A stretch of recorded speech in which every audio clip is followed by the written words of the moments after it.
Hello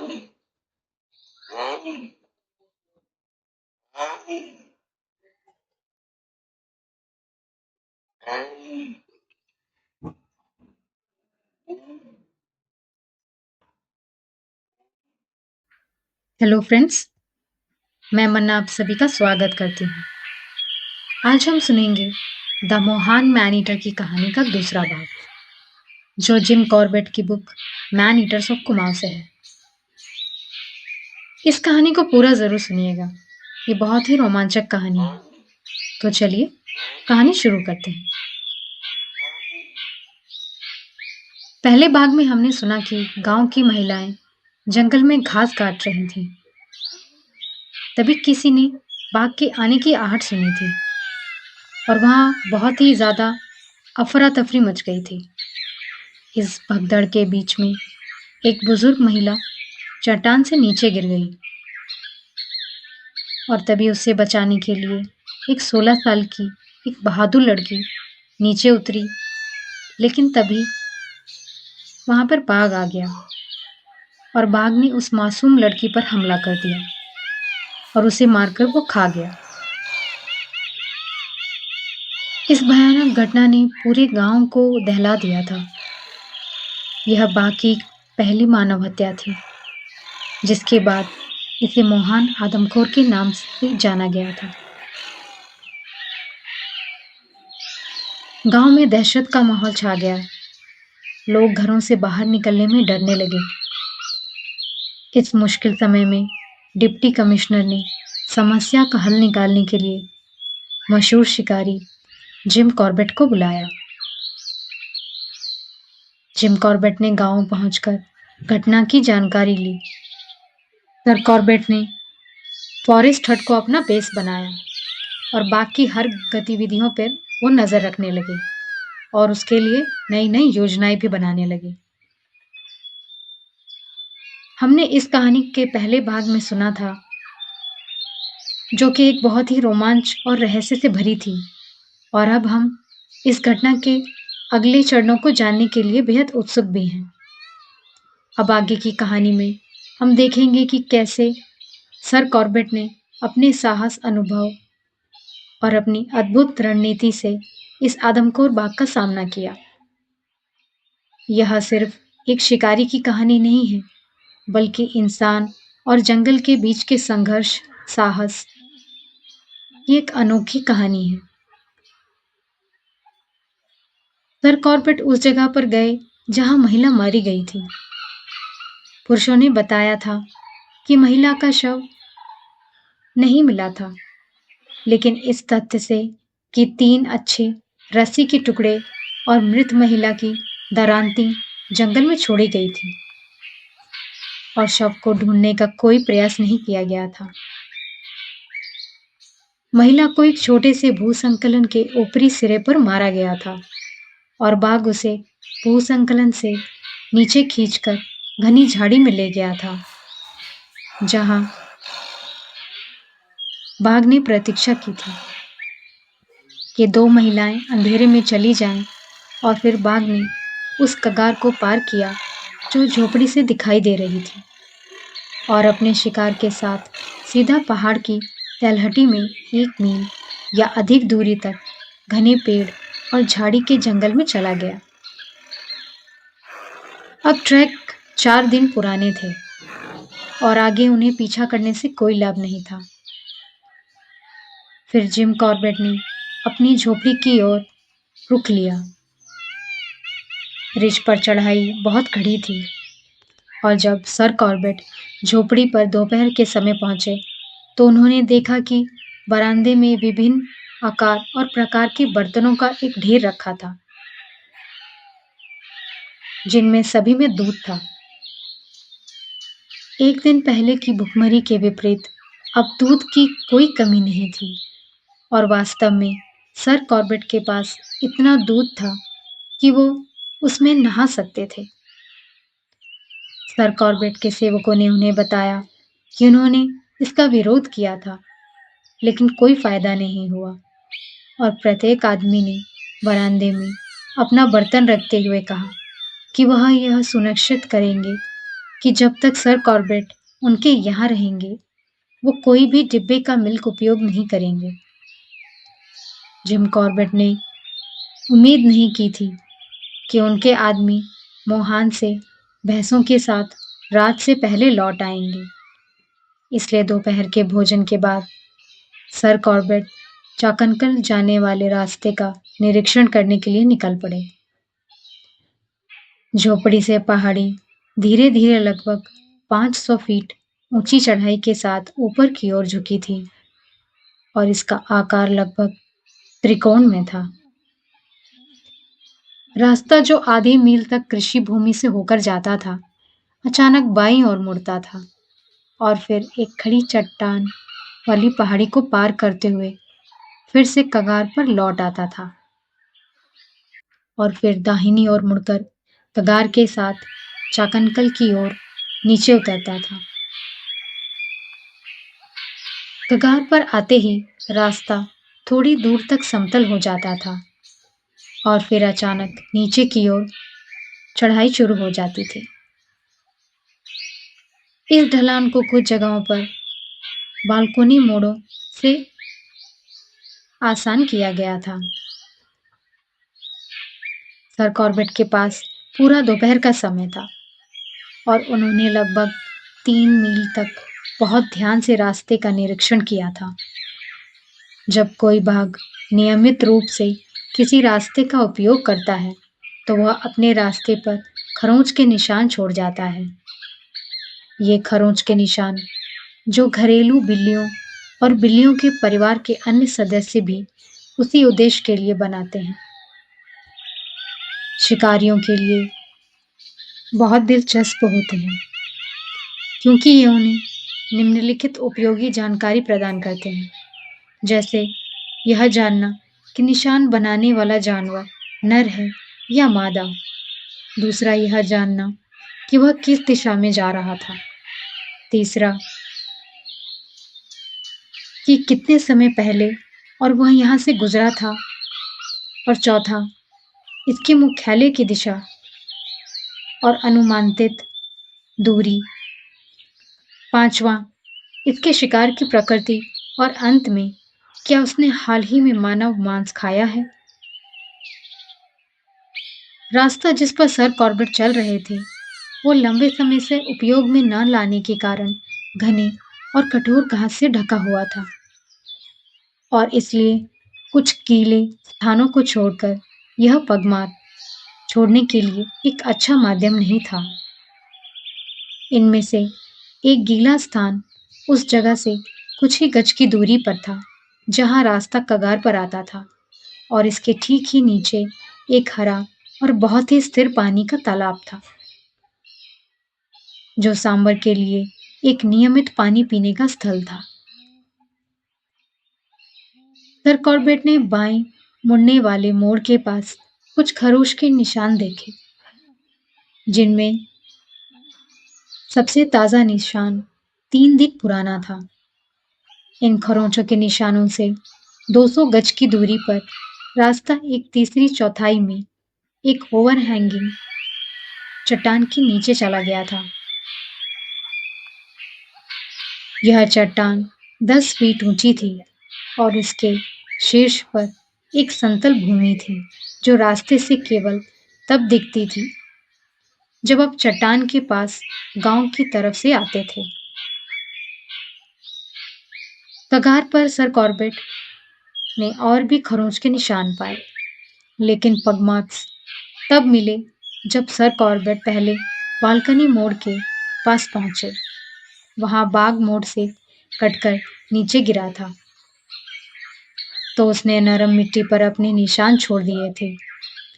ये निशान 1 दिन पुराने थे और थोड़े अलग भी थे, लेकिन फिर भी यह देखना संभव था कि ये बड़े और पुराने नर बाघ के निशान थे। जब कोई व्यक्ति उस क्षेत्र में यात्रा कर रहा होता है जहां एक मानव शिकारी बाघ सक्रिय हो, तो प्रगति स्वाभाविक रूप से बहुत धीमी होती है, क्योंकि हर रुकावट, चाहे वह झाड़ी हो, पेड़ हो, चट्टान हो या जमीन, में कोई भी जो मौत को छिपा सकती हो, उसे बड़ी सावधानी से नजदीक से देखा जाता है। साथ ही यदि हवा नहीं बह रही हो, और उस शाम हवा नहीं बह रही थी, तो लगातार पीछे और दोनों तरफ से चौकस नजर रखनी पड़ती है। इसके अतिरिक्त देखने के लिए बहुत कुछ था, क्योंकि यह मई का महीना था, जब उस ऊंचाई पर आर्किड अपने सर्वोत्तम रूप में होते हैं, और सर कॉर्बेट ने कभी भी इतने फूलों को एक साथ पर नहीं देखा था जितने उस पहाड़ी के जंगलों में देखा था। और वहाँ सुंदर सफेद बटरफ्लाई ऑर्किड सबसे अधिक थे, और हर दूसरा बड़ा पेड़ इन्हें अपने परिधान की तरह सजाए हुए था। यहाँ पर सर कॉर्बेट को वह पक्षी भी दिखा जिसे बाद में बॉम्बे नेचुरल हिस्ट्री सोसाइटी में पेटर ने उनकी मदद से पहचाना, जिसे उन्होंने माउंटेन क्रेग मार्टिन कहा। यह पक्षी एक समान राखी रंग का था, और इसके सीने पर हल्का गुलाबी रंग था, और आकार में यह एक रोजी पॉस्टर से थोड़ा छोटा था। ये पक्षी अपने बच्चों के साथ थे, और जब युवा पक्षी, जो 4 की संख्या में थे, एक सूखी टहनी पर बैठे थे, तो माँ-बाप के पक्षी उन्हें पकड़ने के लिए 2 या 300 गज तक दूर उड़ जाते थे। उन्हें उड़ने की रफ्तार भी देखने योग्य थी। वो बहुत अच्छी थी, और सर कॉर्बेट को पूरी तरह यकीन था कि उत्तर भारत में सर्दियों में आने वाले महान तिब्बतन स्वेलों को छोड़कर ये मार्टिन्स किसी भी पक्षी को बहुत आसानी से पकड़ सकते हैं। इन पक्षियों के बारे में एक और दिलचस्प बात यह थी, उनकी दृष्टि बहुत ही अच्छी थी। कभी-कभी वह कई सौ गज तक सीधी रेखा में उड़ते थे, और फिर मुड़कर वापस आ जाते थे। यह संभव नहीं था कि इतनी तेज उड़ान के दौरान वह कीड़े का पीछा कर रहे हों, और प्रत्येक उड़ान के बाद पक्षी हमेशा एक सूक्ष्म वस्तु को एक खुले मुंह में डालते थे। सर कॉर्बेट कहते हैं कि उन्हें विश्वास है कि वे उस दूरी पर कीड़ों को देख सकते थे जो इंसान की आंख से नजर नहीं आते थे, यहाँ तक कि सबसे शक्तिशाली दूरबीन से भी। अपनी गर्दन की सुरक्षा करते हुए, पगमार्क को ध्यान से देखते हुए, प्रकृति का आनंद लेते हुए, और जंगल की आवाजें सुनते हुए, एक सांबर 1 मील दूर मोहान की दिशा में बाघ की उपस्थिति की चेतावनी दे रहा था, और एक काकर और एक लंगूर चाकांकल की दिशा में अन्य जंगलवासियों को तेंदुए की उपस्थिति की चेतावनी दे रहे थे। सर कॉर्बेट सूर्यास्त के समय ओवरहैंगिंग चट्टान के पास पहुंचे। जैसे ही वो उस चट्टान के पास गए, तो उन्होंने इसे अब तक की कई यात्राओं में से सबसे कठिन यात्राओं में इसे गिनती की। ये सबसे खतरनाक स्थान कहा गया, और बताया कि एक बाघ जो चट्टान के ऊपर घास से ढकी भूमि पर लेटा हो, तो उसे केवल इस बात का इंतजार करना होगा कि जब कोई व्यक्ति रास्ते से ऊपर या नीचे जा रहा हो, वह उसके नीचे हो या उसे पार कर चुका हो, और फिर वह उसे अपनी मर्जी से पकड़ सकता है। यह वास्तव में एक खतरनाक स्थान था, और इसे याद रखना जरूरी था। जब सर कॉर्बेट अपनी झोपड़ी में वापस आए, तो उन्होंने देखा कि दोनों भैंसें आ चुकी थीं, लेकिन उस शाम उन्हें कुछ करने के लिए देर हो चुकी थी। उनके सेवकों ने पूरे दिन झोपड़ी में आग जलाए रखी थी, और वहां की हवा ताजगी से भरी हुई थी। लेकिन फिर भी सर कॉर्बेट फिर से बंद कमरे में सोने का जोखिम नहीं लेना चाहते थे, इसलिए उन्होंने अपने आदमियों को 2 कांटों के झाड़ काटने के लिए कहा, और उन्हें दरवाजों में मजबूती से फंसा दिया। फिर वो सोने चले गए। उस रात पीछे के दरवाजे के पास जंगल से कोई भी आवाज नहीं आई और एक अच्छी नींद के बाद वो सुबह उठे और पाया कि उनका गला पहले से बेहतर हो रहा है। उन्होंने अपना समय सुबह गांव के लोगों से बात करने में बिताया और उसके बाद उनसे बातचीत के दौरान उनके द्वारा बात की गई कहानियां उनको सुनने को मिली जो बाघ को लेकर थी और उस पर शिकार करने के लिए किए गए प्रयासों की। फिर दोपहर के खाने के बाद सर कॉर्बेट ने एक भैंस को उस छोटे से कगार पर बांध दिया जिसे बाघ ने महिला को उठाते वक्त पार किया था और दूसरी भैंस को उस हेयरपिन मोड़ पर जहां उन्होंने पगमार्क्स देखे थे। अगली सुबह उन्होंने पाया कि दोनों भैंसें शांतिपूर्वक सो रही थीं और वो बड़ा घास का खाना खा चुकी थी। उन्होंने दोनों जानवरों के गले में घंटियां बांध दी थीं और इन घंटियों से कोई भी आवाज न सुनकर उन्हें दो निराशाएं मिली क्योंकि जैसा कि उन्होंने कहा कि वह दोनों सो रही थीं। उस शाम सर कॉर्बेट ने दूसरी भैंस की स्थिति को हेयरपिन मोड़ से बदलकर जहां रास्ता कगार पर आता था और पास में स्थिर पानी का तालाब था वहां बांध दिया। यहाँ सर कॉर्बेट बताते हैं कि बाघ का शिकार कैसे किया जाना चाहिए। पहला बैठकर शिकार करना और दूसरा शिकार को जंगल में घेरना और दोनों मामलों में युवा नर भैंसों का उपयोग किया जाता था। ये प्रक्रिया इस प्रकार होती थी कि सबसे पहले एक जैसी जगह चुनी जाती थी जो बैठने के लिए या शिकार के लिए घेरने के लिए सबसे सुविधाजनक होती थी और फिर भैंस को रात के समय रस्सी से बांध दिया जाता था। जो भैंस तोड़ नहीं सकती लेकिन बाघ उसे तोड़ सकता है और जब भैंस को बाघ ले जाता था या तो शिकार पर बैठकर देखना होता था या उस क्षेत्र में घेराव करना होता था जहां शिकार को ले जाया जाता था। वर्तमान मामले में इन दोनों विधियों में से कोई भी संभव नहीं थी। सर कॉर्बेट का गला पहले से ठीक हो गया था पर फिर भी कुछ हद तक सूजा हुआ था और वो किसी भी लंबे समय तक बैठकर शिकार पर नजर नहीं रख सकते थे क्योंकि उन्हें खांसी आने लगती थी और उस विशाल घने और टूटी फूटी जमीन के इलाके में घेराव करना असंभव था भले ही उनके पास हजारों लोग होते थे। तब सर कॉर्बेट ने बाघ का पीछा करने का निर्णय लिया और इस उद्देश्य के लिए उन्होंने अपनी दो भैंसों को सावधानी पूर्वक बैठाया और उन्हें मजबूत वृक्षों से 4 1 इंच मोटी रस्सियों से बांध दिया और उन्हें जंगल में पूरे 24 घंटे के लिए छोड़ दिया। अब उन्होंने बारी बारी से हर सुबह जैसे ही पर्याप्त रोशनी होती थी भैंसों का पीछा करना शुरू कर दिया और फिर शाम को भी क्योंकि बाघ चाहे वे मनुष्य हत्यारे हों या नहीं दिन में भी उतने ही आसानी से शिकार करते हैं जितना रात में। उन इलाकों में यहाँ उन्हें परेशान नहीं किया जाता था।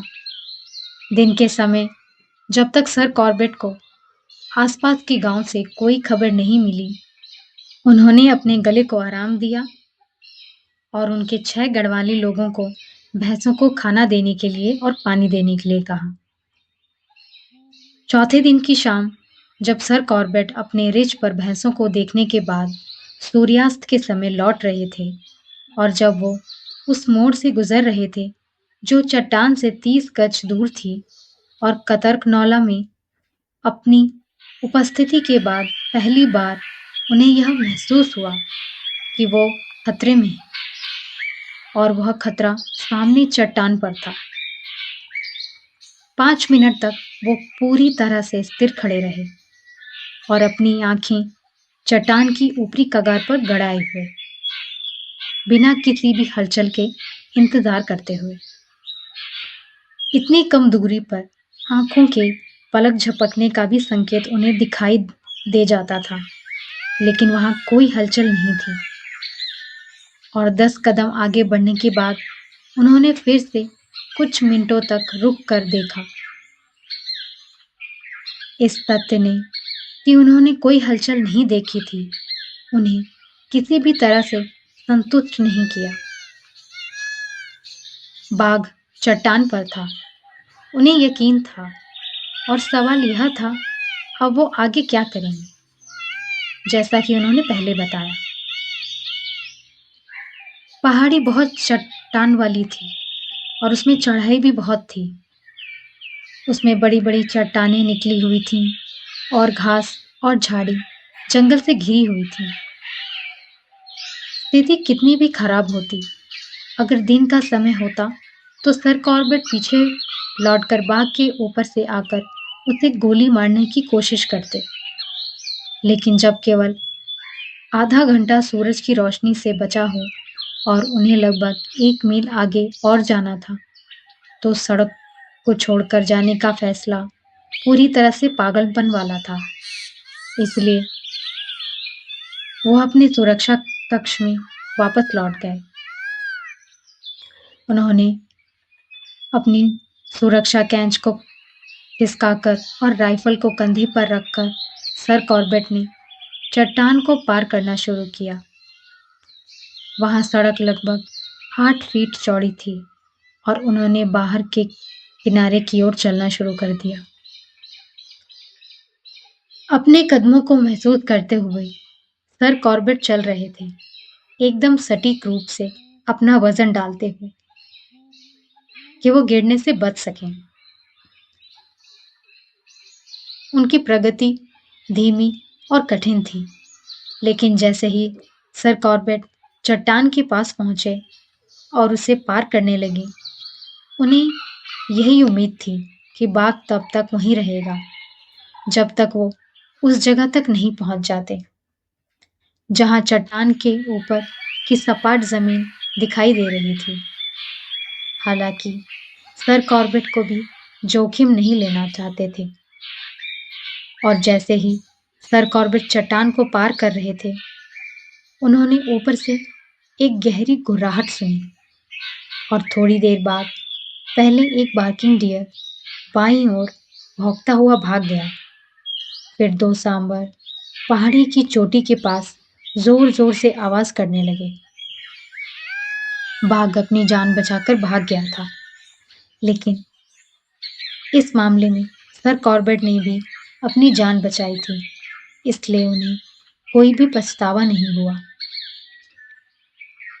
और जिस स्थान पर सांबर ने अपनी आवाज दी थी, उन्हें पूरा यकीन था कि वह उस भैंस की घंटी जरूर सुनेंगे जिसे उन्होंने स्टैग्नेंट पूल के पास रिज पर बांधा था। जब सर कॉर्बेट ने चट्टान पर चढ़कर सावधानी से अपना सिर उठाया और सड़क के उबार के पास झांककर देखा, तो उनके सामने एक चौंकाने वाला दृश्य था, क्योंकि वहां से भैंस गायब थी।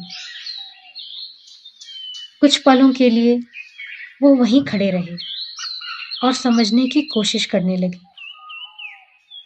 मजबूत रस्सियां जो भैंस को बांधने के लिए पर्याप्त थी, लेकिन बाघ को तोड़ने लायक कमजोर थी।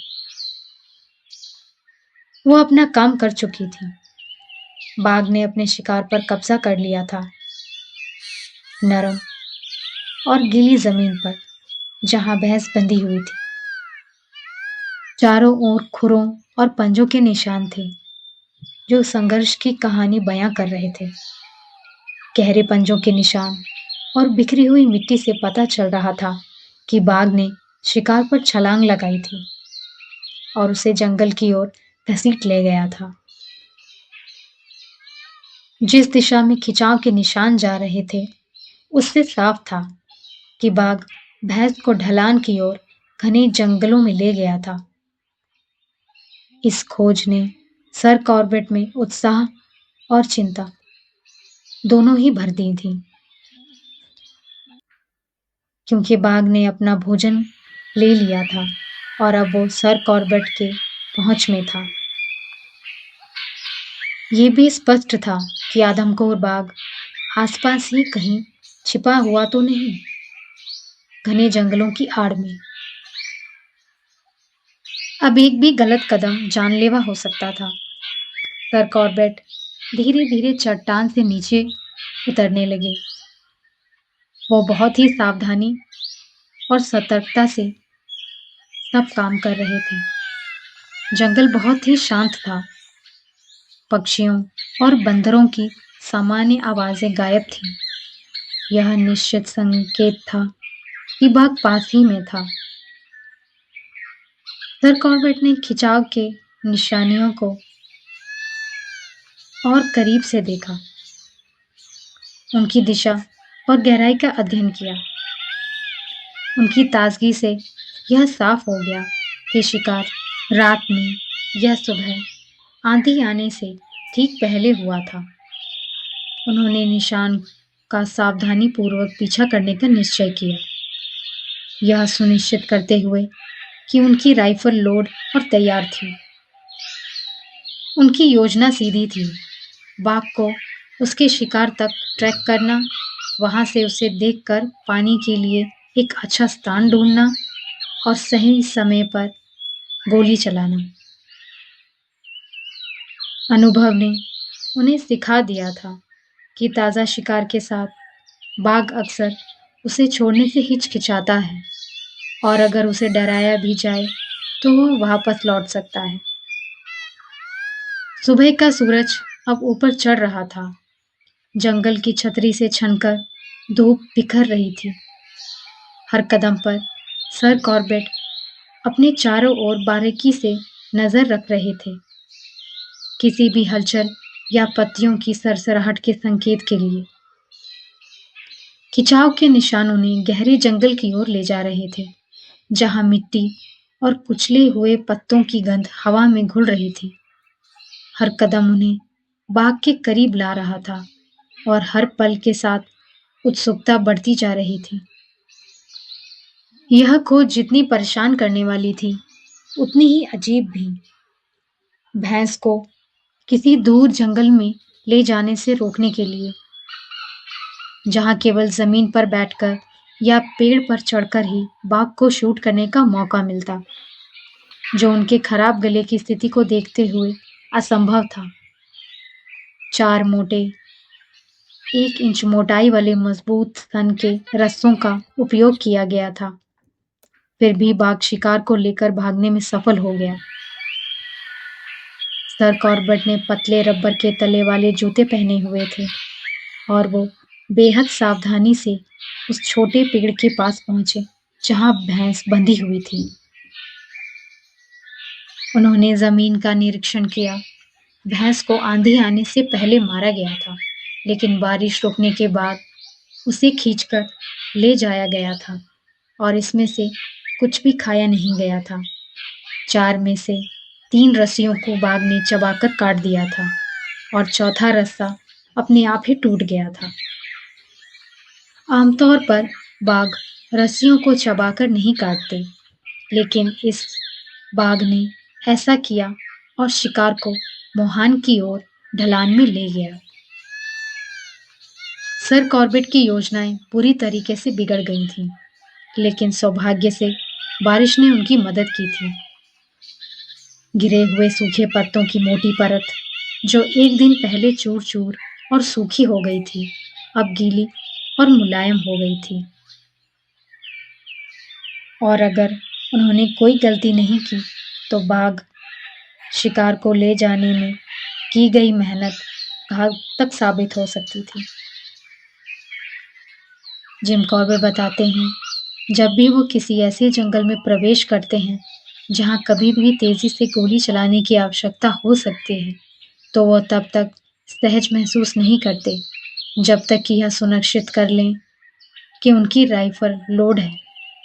किसी आपात स्थिति में ट्रिगर दबाकर खुद को हैप्पी हंटिंग ग्राउंड्स या किसी अन्य जगह पर पहुंचा देना केवल इसलिए कि वो हथियार लोड करना भूल गए थे, ऐसी लापरवाही होगी जिसके लिए कोई माफ़ी नहीं हो सकती।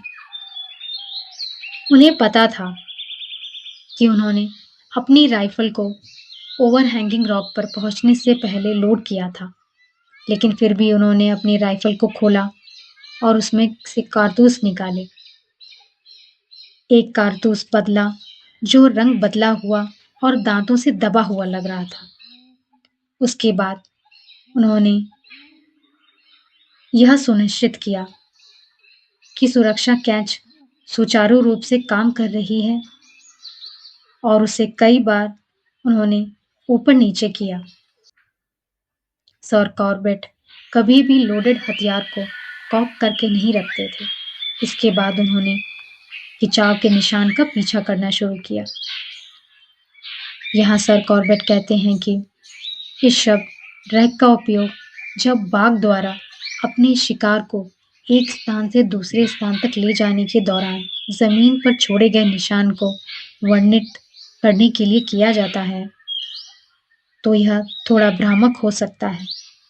दरअसल जब बाघ अपने शिकार को एक लंबी दूरी तक ले जाता है, तो वह इसे घसीटता नहीं है, बल्कि उसे उठाकर ले जाता है। अगर शिकार इतना भारी होता है कि उसे उठाया नहीं जा सकता, तो बाघ उसे छोड़ देता है। ड्रैग का निशान शिकार के आकार और बाघ के उसे पकड़ने के तरीके के अनुसार स्पष्ट या हल्का हो सकता है। उदाहरण के लिए, अगर शिकार सांभर है और बाघ उसे गर्दन से पकड़कर ले जा रहा है, तो पीछे का हिस्सा जमीन पर घसीटते हुए जाता है और एक स्पष्ट ड्रैग निशान छोड़ता है। दूसरी ओर, अगर सांभर को पीठ के बीच से पकड़कर ले जाया जा रहा है, तो ड्रैग का निशान हल्का हो सकता है या बिल्कुल भी ना हो। इस मामले में बाघ भैंस को गर्दन से पकड़कर ले जा रहा था और पीछे का हिस्सा जमीन पर घसीटने के कारण एक स्पष्ट ट्रैक का निशान बन रहा था, जिसे आसानी से देखा और पीछा किया जा सकता था। पहले 100 गज तक बाघ पहाड़ी के ढलान पर तीसरे ओर की तरफ तिरछे होते हुए चलता गया, जब तक कि वह एक खड़ी मिट्टी की ढलान तक नहीं पहुंच गया। इस ढलान को पार करने की कोशिश में बाघ फिसल गया और शिकार को उसने छोड़ दिया, जो 30-40 गज नीचे लुढ़ककर एक पेड़ के पास जाकर रुक गया। शिकार को दोबारा पकड़ने के बाद बाघ ने इसे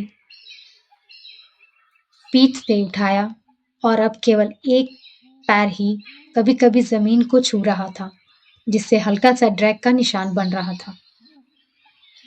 हालांकि ढलान पर ब्रैकन की मोटी परत के कारण निशान का पीछा करना बहुत मुश्किल नहीं था। गिरने के कारण बाघ ने अपनी दिशा खो दी थी और वह तय नहीं कर पा रहा था कि शिकार को कहाँ ले जाए। पहले वो 200 गज दाईं ओर गया और फिर 100 गज सीधे नीचे पहाड़ी के घने बांस के झुरमुट के बीच से होकर गुजर गया। इस झुरमुट को काफी मुश्किल से पार करने के बाद वह बाईं ओर मुड़ा और पहाड़ी के तीसरे छोर से होकर तिरछे होकर कुछ 100 गज तक चलने लगा, जब तक कि वह एक बड़ी चट्टान तक नहीं पहुंच गया। इस चट्टान के दाईं ओर से उसने किनारा किया। यह चट्टान उस तरफ से जमीन के बराबर थी जहां से वह आ रहा था। यह सीधे सीधे 20 फीट ऊपर उठती थी और ऐसा लगता था जैसे यह एक गहरी घाटी के ऊपर निकलती हो। अगर चट्टान के नीचे कोई गुफा या कोना होता, तो वह बाघ के शिकार को ले जाने की एक संभावित जगह हो सकती थी। ड्रैग के निशान को छोड़कर सर कॉर्बेट चट्टान पर चढ़ गए और धीरे धीरे आगे बढ़ने लगे, नीचे और दोनों तरफ के हर इंच जमीन की जांच करते हुए। जब वो चट्टान के अंत तक पहुंचे और उन्होंने नीचे देखा, तो यह देखकर उन्हें निराशा हुई की पहाड़ी चट्टान से मिलती हुई ऊपर आ रही थी और वहां कोई भी गुफा नहीं थी, जैसा उन्होंने सोचा था। चट्टान के उस सिरे से घाटी और आसमान के जंगल का अच्छा नज़ारा दिखाई देता था और यह आदमखोर बाघ के हमले से सुरक्षित भी थी, इसलिए वो वहां बैठ गए। जैसे ही उन्होंने बैठने की स्थिति ली, उनकी नज़र एक लाल और सफ़ेद वस्तु पर पड़ी, जो उनके ठीक नीचे 40 या 50 गज की दूरी पर घनी झाड़ियों के एक छोटे से हिस्से में थी। जब भी घने जंगल में बाघ की तलाश की जाती थी, तो आंखों में जो कुछ भी लाल दिखता है, उसे तुरंत बाघ समझ लिया जाता था। और यहाँ सर कॉर्बेट न केवल बाघ के लाल रंग को देख सकते थे, बल्कि उसकी धारियां भी उन्हें स्पष्ट रूप से दिखाई दे रही थीं। एक लंबे मिनट तक सर कॉर्बेट उस वस्तु को ध्यान से देखते रहे और फिर जैसे किसी ब्रह्मपूर्ण चित्र में छिपा चेहरा अचानक स्पष्ट हो जाता है, उन्हें समझ में आया कि वो जिस वस्तु को देख रहे थे, वह बाघ नहीं, बल्कि उसका शिकार था। लाल रंग उस खून का था, जिसे उसने हाल ही में खाया था, और धारियां उसकी पसलियों की थीं, जिनसे उसने खाल हटा दी थी। सर कॉर्बेट इस बात के लिए शुक्रगुजार थे कि उन्होंने उस लंबे मिनट तक अपनी बंदूक नहीं चलाई थी, क्योंकि एक समान घटना में उनके एक दोस्त ने एक शानदार बाघ को मारने का मौका खो दिया था। उसने अपने शिकार पर 2 गोलियां चला दी, जिस पर उसे मचान बनाकर बैठना था।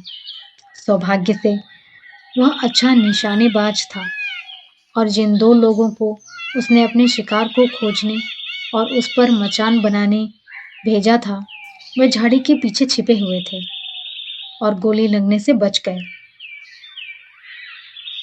जिम कॉर्बेट कहते हैं, जब किसी बाघ को जिसे परेशान किया गया हो, वह अपना शिकार खुले में छोड़ते देखा जाता है, तो यह मान लिया जाता है कि वह शिकार के पास ही कहीं छिपकर उसे गिद्धों और अन्य मांसाहारी जानवरों से बचाने के लिए बैठा है।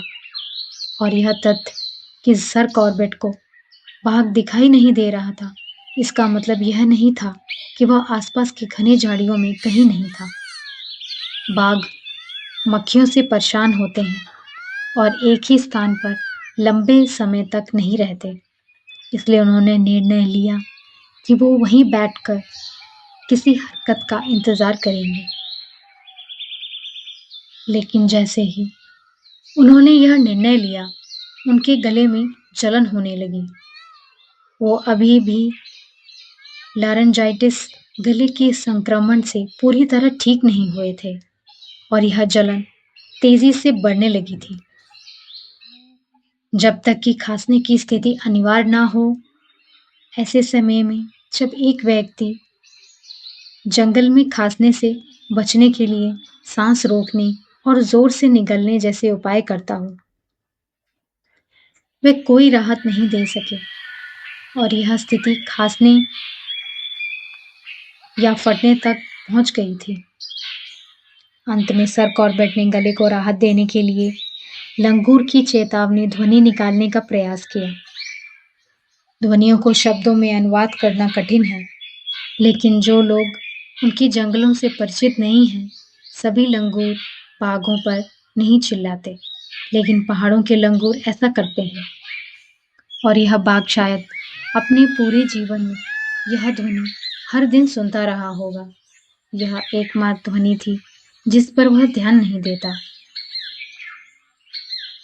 उस आपात स्थिति में सर कॉर्बेट की यह ध्वनि अधिक प्रभावशाली नहीं लगी, लेकिन इसने उनके गले की जलन को दूर करने में अपना काम कर दिया था। इसके बाद आधे घंटे तक वो चट्टान पर बैठे रहे, बिना किसी हरकत किए हुए, और जंगल के जीवों से कोई संकेत सुनने की कोशिश करते रहे। जब उन्हें यह विश्वास हो गया कि बाघ उनकी दृष्टि की सीमा में नहीं है, तब वो चट्टान से उतरे और अत्यधिक सतर्कता के साथ शिकार की ओर बढ़ गए।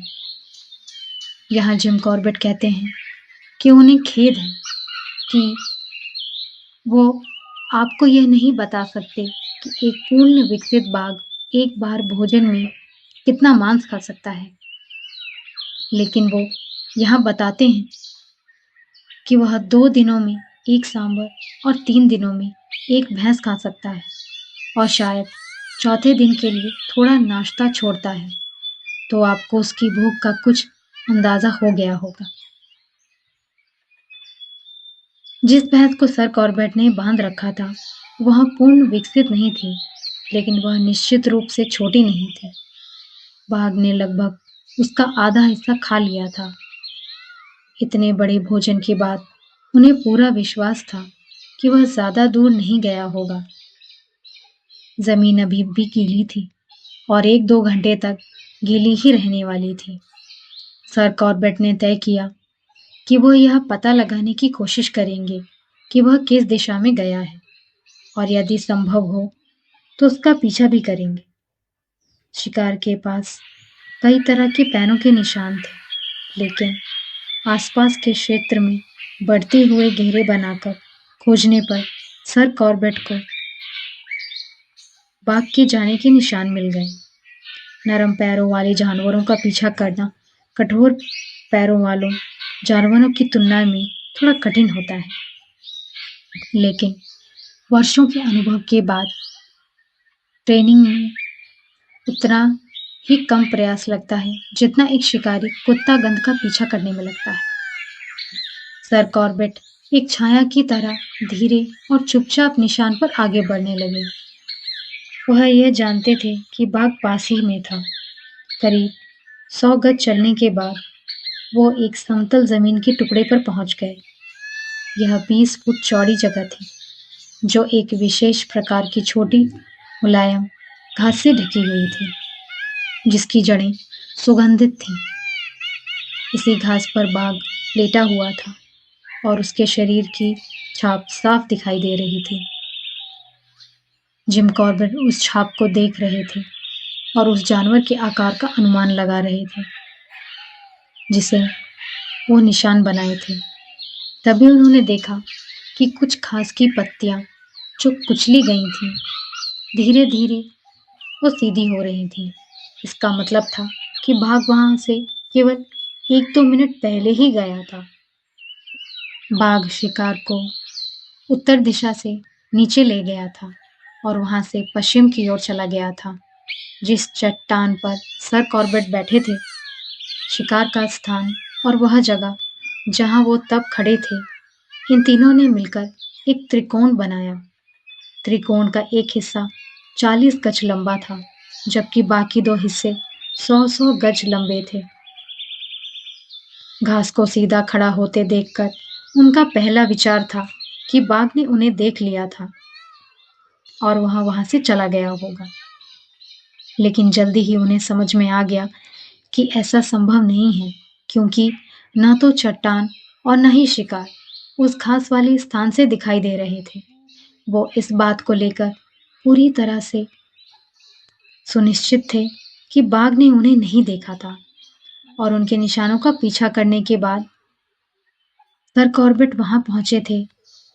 पर बात यह थी कि बाघ ने अपना आरामदायक बिस्तर क्यों छोड़ दिया और वो वहां से चला गया। जब जिम कॉर्बेट के गर्दन पे धूप पड़ी, तब उन्हें पता चला कि बाघ अपनी जगह से क्यों चला गया था, क्योंकि वहां धूप आ गई थी। अब सुबह के 9 बजे थे। मई की एक बेहद गर्म सुबह। सूर्य की स्थिति और उसके वृक्षों की ऊंचाई को देखकर उन्हें पता चला कि वह घास पर 10 मिनट से चमक रही थी। बाघ को शायद बहुत गर्मी लगी होगी और बाघ सर कॉर्बेट के आने से कुछ ही मिनट पहले एक छायादार जगह की तलाश में चला गया था। घास का टुकड़ा 20 फुट चौड़ा था, जिस ओर से सर कॉर्बेट आए थे।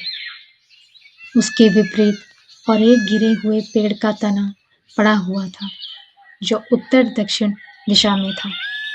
यह पेड़ करीब 4 फुट मोटा था और घास के बीचों बीच पड़ा हुआ था। सर कॉर्बेट वहां खड़े थे। वहां से 10 फुट की दूरी पर एक पेड़ का जड़ वाला सिरा पहाड़ी से सटा हुआ था, जो यहाँ खड़ी चढ़ाई वाली और झोपड़ियों से भरी हुई थी। दूसरी ओर पेड़ की टूटी हुई शाखा पहाड़ी से बाहर की ओर निकली हुई थी। पेड़ के उस पार पहाड़ी लगभग खड़ी थी और उसके किनारे किनारे एक पतले से पत्थर की धार थी, जो 30 गज आगे घने जंगल में जाकर गायब हो जाती थी। अगर सर कॉर्बेट का अनुमान सही था कि बाघ ने धूप के कारण अपनी जगह बदली थी, तो पेड़ की छाया उसके लिए सबसे उपयुक्त जगह हो सकती थी। इसका पता लगाने का एकमात्र तरीका था उस पेड़ के पास जाकर उसके पास झांककर देखना। तभी उनके मन में सालों पहले की पंच पत्रिका में देखी एक तस्वीर कौंध गई। वह तस्वीर एक अकेले शिकारी की थी, जो शेर का शिकार करने निकला था। जब उसने ऊपर देखा तो उसने अफ्रीका के सबसे विशाल शेर के मुस्कुराते हुए चेहरे को ठीक अपने सामने पाया। तस्वीर के नीचे लिखा था, जब शेर को देखने निकलो तो यह सुनिश्चित कर लो कि तुम वास्तव में उसे देखना चाहते हो। यहाँ भी एक छोटा सा फर्क था। अफ्रीका में उनके मित्र ने शेर के चेहरे की ओर ऊपर देखा था, जबकि सर कॉर्बेट बाघ के चेहरे की ओर नीचे देखेंगे। अगर दोनों परिस्थितियां मान लेते हुए कि बाघ पेड़ के दूसरी ओर था, काफी हद तक समान ही थी। सर कॉर्बेट ने अपने पैरों को घास पर धीरे धीरे रख लिया। एक एक इंच करके वह आगे बढ़ने लगे और उस पेड़ की ओर बढ़ते हुए उन्होंने वो दूरी आधी तय कर ली थी जो उन्हें पेड़ तक पहुंचने के लिए तय करनी थी। जब उन्होंने चट्टानी धार पर एक काले और पीले रंग की वस्तु देखी थी, यह वस्तु लगभग 3 इंच लंबी थी और उन्हें तब एहसास हुआ कि यह वो रास्ता लोगों के द्वारा उपयोग किया जाता था। सर कॉर्बेट उस स्थिर वस्तु को एक लंबे मिनट तक देखते रहे, जब तक कि उन्हें यकीन नहीं हो गया कि वो बाघ की पूंछ का सिरा था। यदि पूंछ उनकी ओर से विपरीत दिशा में इशारा कर रही थी, तो स्पष्ट रूप से बाघ का सिर उनकी ओर होना चाहिए, क्योंकि वह चट्टानी धार केवल 2 फुट चौड़ी थी। बाघ केवल झुका हुआ हो सकता था और पेड़ के तने के ऊपर से सर कॉर्बेट का सिर दिखाई देते ही उन पर झपटने की प्रतीक्षा कर रहा था। बाघ की पूंछ का सिरा उतने 20 फीट दूर था और बाघ के झुके हुए आकार को 8 फुट मानते हुए उसका सिर उनसे 12 फुट दूर होना चाहिए था। सर कॉर्बेट को उसके शरीर का पर्याप्त हिस्सा देखने के लिए और भी करीब जाना पड़ता, ताकि वो उस पे गोली चला सके, और यह शॉट ऐसा होना चाहिए था जो बाघ को गंभीर रूप से घायल करे। अगर सर कॉर्बेट को सुरक्षित रहना था, सर कॉर्बेट कहते हैं कि उन्हें पहली बार अपने जीवन में अपनी आदत पर अफसोस हुआ था कि वो हमेशा अपनी राइफल को बिना कॉक किए रखते थे। उनकी 450-400 राइफल की सेफ्टी कैच को हटाने पर बहुत साफ और तेज क्लिक की आवाज होती थी, और अगर तब वो कोई आवाज करते तो बाघ उन पे हमला कर सकता था या वह सीधी खड़ी पहाड़ी से नीचे भाग जाता और सर कॉर्बेट को बाघ पर गोली चलाने का कोई मौका नहीं मिलता। फिर से वो धीरे धीरे आगे बढ़ने लगे, जब तक कि पूंछ का पूरा हिस्सा और उसके बाद पिछले हिस्से दिखाई नहीं देने लगे। जब उन्होंने उसके पिछले हिस्से को देखा तो वो खुशी से चिल्लाना चाहते थे, क्योंकि इससे स्पष्ट हो गया था कि बाघ झुका हुआ नहीं था और उन पर झपटने की तैयारी में नहीं था, बल्कि वो लेटा हुआ था। चट्टानी धार केवल 2 फुट चौड़ी थी, इसलिए उसके शरीर के लिए ही जगह थी। बाघ ने अपने पिछले पैरों को फैलाकर उन्हें लगभग खड़ी पहाड़ी के किनारे उग रहे ओक के एक छोटे से पेड़ की ऊपरी शाखाओं पर टिका दिया था। एक और कदम आगे बढ़ने पर उसका पेट दिखाई दिया और जिस तरह से वह नियमित रूप से ऊपर नीचे हो रहा था, उससे उन्हें पता चला कि बाघ सो रहा था। सर कॉर्बेट थोड़ा तेजी से आगे बढ़े और जब तक कि उसका कंधा और फिर उसका पूरा शरीर उनकी नजरों के सामने नहीं आ गया, उसका सिर घास के उस हिस्से के किनारे पर टिका हुआ था जो गिरे हुए पेड़ से 3 या 4 फुट आगे तक फैला हुआ था। उसकी आंखें बंद थीं और उसकी नाक आसमान की ओर इशारा कर रही थी। राइफल की दृष्टि को बाघ की माथे पर रखते हुए सर कॉर्बेट ने अपना ट्रिगर दबाया और इसे दबाए रखते हुए सेफ्टी कैच को ऊपर खींचा। उन्हें इस उल्टे तरीके से राइफल चलाने के परिणाम का कोई अंदाजा नहीं था, लेकिन यह काम कर गया। और जब उस निकटता से भारी गोली उसके माथे में घुसी तो उसके शरीर में एक भी कपकपी नहीं आई। उसकी पूंछ सीधी और स्थिर रही। उसके पिछले पैर पौधे की तरह शाखाओं पर आराम से पड़े रहे और उसकी नाक आकाश की ओर मुड़ी रही। जब उन्होंने दूसरी गोली चलाई, पर उसकी जरूरत नहीं थी क्योंकि तब भी उसकी स्थिति में कोई बदलाव नहीं हुआ। केवल इतना बदलाव था कि उसका पेट ऊपर नीचे हिलना बंद हो गया था और उसके माथे से खून 2 छोटे छेदों से बहने लगा था। सर कॉर्बेट कहते हैं कि उन्हें नहीं पता कि एक बाघ की निकटता दूसरों पर कैसे असर डालती है, लेकिन उनके लिए यह हमेशा एकदम घुटने जैसा एहसास हो जाती है। यह शायद डर से ज़्यादा उत्तेजना और थोड़ी सी राहत की इच्छा से संबंधित है। उसके बाद सर कॉर्बेट गिर गए पेड़ पर बैठ गए और उन्होंने अपनी सिगरेट जलाई, जिसे उन्होंने तब से नहीं जलाया था जब से उनका गला खराब हुआ था। जिम कॉर्बेट कहते हैं कि उन्होंने अपने विचारों को भटकने दिया। कोई भी कार्य जो अच्छी तरह से पूरा होता है, संतोषजनक होता है और जो भी कार्य अभी-अभी पूरा किया गया, वह भी इससे अलग नहीं था। उस स्थान पर उनके होने का कारण था नरभक्षी बाघ का नाश। और जब से उन्होंने सड़क छोड़ी थी, 2 घंटे पहले से लेकर उस पल तक जब उन्होंने सेफ्टी कैच खींचा, तब तक हर चीज, यहाँ तक कि लंगूर की आवाज भी बिना किसी गलती के सही तरीके से काम कर रही थी। इसमें बहुत संतोष था, वह प्रकार का संतोष जिसे उन्हें लगता है कि एक लेखक तब महसूस करता है जब वह अपने लिए लिखता है, जो चरण दर चरण जैसे उन्होंने चाहा था साकार हो चुका हो। लेकिन सर कॉर्बेट के मामले में अंत में संतोषजनक नहीं था, क्योंकि उन्होंने उस जानवर को मारा था जो उनसे 5 फीट की दूरी पर सो रहा था। इस मामले में उनके व्यक्तिगत विचार दूसरों के लिए शायद महत्वपूर्ण नहीं होंगे, लेकिन उन्हें लगता है कि शायद आप भी इसे लेकर विचार करेंगे।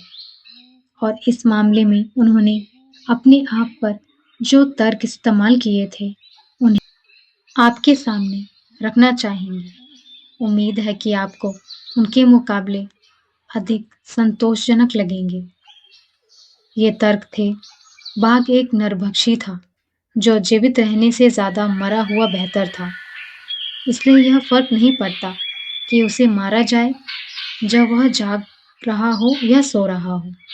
और अगर सर कॉर्बेट उसके पेट को ऊपर नीचे हिलते हुए देखा होता और फिर वहां से भाग जाता, तो सर कॉर्बेट उन सभी इंसानों की मौतों के लिए जिम्मेदार होते, जिनकी मौत के बाद वह बाघ अपना खूंखार आतंक फैलाता।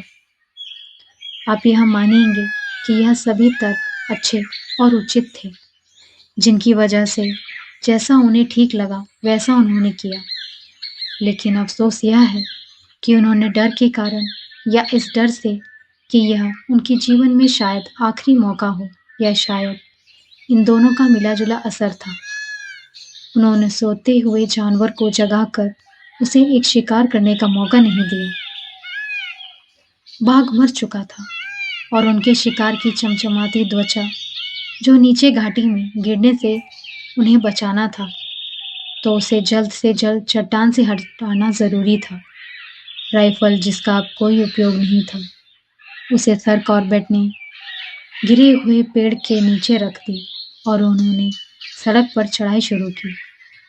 और जैसे ही खेती की ज़मीन के पास मोड़ आया, उन्होंने अपने हाथों को गोल करके आवाज़ें निकाली और आवाज़ पहाड़ियों और घाटियों में गूंजने लगी।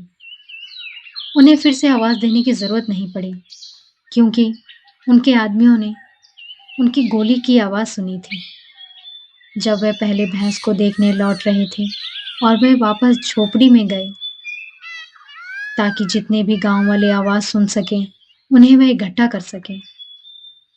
जब उन्होंने सर कॉर्बेट की आवाज़ सुनी, तो पूरी भीड़ भागते हुए सड़क पर आ गई और उनसे मिलने लगी। जब मोटी रस्सियाँ और एक कुल्हाड़ी मंगवाई गई, तो उन्होंने भीड़ को अपने साथ वापस ले लिया, और जब उन्होंने बाघ के चारों ओर रस्सियाँ कस लीं, तो सहायक हाथों ने उसे चट्टान से और गिर गए पेड़ के ऊपर से खींचते हुए घास के मैदान तक ले लिया। यहाँ सर कॉर्बेट बाघ की चमड़ी उतारने वाले थे, लेकिन गांव वालों ने उनसे ऐसा न करने का अनुरोध किया, कहते हुए कि अगर वे बाघ को अपनी आंखों से नहीं देख पाएंगे, तो कतरकनौला और आसपास के गांव की महिलाएं और बच्चे बहुत निराश होंगे, क्योंकि वे इतने वर्षों तक जिस नरभक्षी के डर से जी रहे थे और जिसने पूरे क्षेत्र में आतंक मचा रखा था, वह वास्तव में अब मारा जा चुका था। यह जानने का उनका आखिरी मौका था। जब बाघ को वापस झोपड़ी में ले जाने के लिए कुछ पेड़ों को काटा जा रहा था, तब सर कॉर्बेट ने देखा कि कुछ आदमी बाघ की टांगों पर अपना हाथ फेर रहे थे। वह यह सुनिश्चित कर रहे थे कि उनका यह दावा कि बाघ किसी पुराने या विकलांग गांव से पीड़ित नहीं था, यह सही था कि नहीं। झोपड़ी में बाघ को एक फैलते हुए वृक्ष की छांव में रखा गया और गांव वालों को सूचित किया गया कि वह 2 बजे तक इसे देख सकते हैं। इससे ज़्यादा समय में उन्हें नहीं दिया जाएगा, क्योंकि यह बहुत गर्म दिन था और बाल गिरने का डर था, जिससे चमड़ा खराब हो सकता था। सर कॉर्बेट बाघ को करीब से नहीं देख पाए थे, लेकिन दोपहर 2 बजे जब उन्होंने उसे पीठ के बल लिटाया और चमड़ा उतारना शुरू किया, तो उन्होंने देखा कि उसकी बाईं सामने की टांग के अंदरूनी हिस्से से अधिकतर बाल गायब थे, और उनमें से कुछ छोटे-छोटे घाव भी थे, जिनमें से पीला तरल निकल रहा था। सर कॉर्बेट ने ये घाव गांव वालों को नहीं दिखाए और उस टांग का चमड़ा उतारने को अंत में छोड़ दिया, क्योंकि वह दाई टांग के मुकाबले काफी पतली थी। जब बाघ का चमड़ा हटा लिया गया, तो सर कॉर्बेट ने उसकी छाती से लेकर उसके बाई टांग के तलवे तक एक लंबा चीरा लगाया, और जैसे ही उन्होंने चमड़ा हटाया, एक के बाद एक कांटे बाहर निकाले गए, जिन्हें आसपास खड़े लोग बहुत ही उत्सुकता से देख रहे थे। इन कांटों में से सबसे लंबा लगभग 5 इंच का था और उसकी कुल संख्या 25 से 30 के बीच में थी। बाघ की त्वचा के नीचे का मांस साबुन जैसा हो गया था और पीले रंग का था। ये ऐसा इसलिए हुआ था क्योंकि उसे कई घाव लगे थे और उसे चलने पे बहुत दर्द भी होता था। यह बिल्कुल उपयुक्त कारण था कि वह नरभक्षी बना और बना रहा, क्योंकि कांटे कभी नहीं घुलते चाहे वे मांस में कितने भी समय तक क्यों न रहें। सर कॉर्बेट ने नरभक्षी बाघों से कुछ 100 कांटे निकाले हैं, जिन्हें उन्होंने मारा था। इनमें से कई कांटे 9 इंच से भी लंबे थे और पेंसिल जितने मोटे थे। अधिकांश कांटे कठोर मांसपेशियों में फंसे हुए थे, कुछ हड्डियों के बीच में मजबूती से फंसे हुए थे और सभी कांटे त्वचा के नीचे छोटे-छोटे टूटे हुए थे। बाघों ने कांटों तक प्राप्त किए थे जब वे भोजन के लिए शिकार कर रहे थे, लेकिन सवाल ये उठता है जिसका वो अफसोस के साथ कोई संतोषजनक उत्तर नहीं दे पा रहे थे। बाघ जैसे बुद्धिमान तेज जानवरों ने अपने आप को कांटों से इतना बेखबर क्यों बनाया? वे इतने धीमे क्यों थे, जिनकी एकमात्र रक्षा की विधि पीछे की ओर चलना है? उन्हें ऐसा करने का अवसर दे दिया, और यह भी कांटे क्यों टूटे हुए थे? क्योंकि शाही के कांटे नाजुक नहीं होते। तेंदुए भी उतने ही शाही के शौकीन होते हैं जितने हमारे पहाड़ी बाघ होते हैं, लेकिन उनके शरीर में कांटे नहीं फंसते क्योंकि वे शाही को फिर से पकड़कर मार डालते हैं। और यह रहस्य सर कॉर्बेट के लिए है कि बाघ ऐसा सुनिश्चित और स्पष्ट तरीका क्यों नहीं अपनाते, जैसे तेंदुए अपनाते हैं, जिससे वे अपनी चोटों से बच सकें। और अब सर कॉर्बेट ने उस दूसरे नरभक्षी बाघ की कहानी खत्म कर दी, जिसका उल्लेख उस जिला सम्मेलन में किया गया था, जो बहुत समय पहले हुआ था। और यहाँ सर कॉर्बेट कहते हैं कि वो जल्द ही अपने तीसरे बाघ कांडा नरभक्षी की मौत कैसे हुई वो बताएंगे। तो दोस्तों, अगली स्टोरी कौन सी है, आप लोग ये जान गए होंगे। और दोस्तों, यहाँ मोहान मैन ईटर का दूसरा भाग खत्म होता है। अगर आपको यह सच्ची कहानी पसंद आई हो तो इस वीडियो को लाइक और शेयर ज़रूर करें। ऐसी ही और भी रोमांचक और सच्ची कहानियों को सुनने के लिए मेरे चैनल को सब्सक्राइब करना ना भूलें। नई कहानियों और अपडेट्स के लिए मेरे चैनल पर बने रहें। धन्यवाद।